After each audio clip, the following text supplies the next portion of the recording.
Kasus dugaan perampokan disertai pembunuhan yang menewaskan pengusaha kerupuk Dharma Kusuma di Kelurahan 15 Ilir Palembang mulai menemukan titik terang.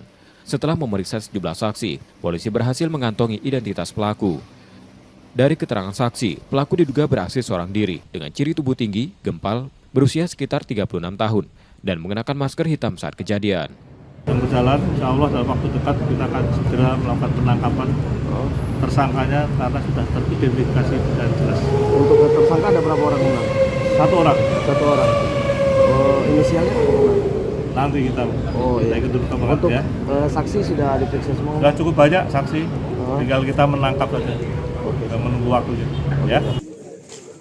Bermodalkan identitas awal tersebut, polisi kini melakukan pengejaran untuk mengungkap pelaku dan motif aksi tersebut.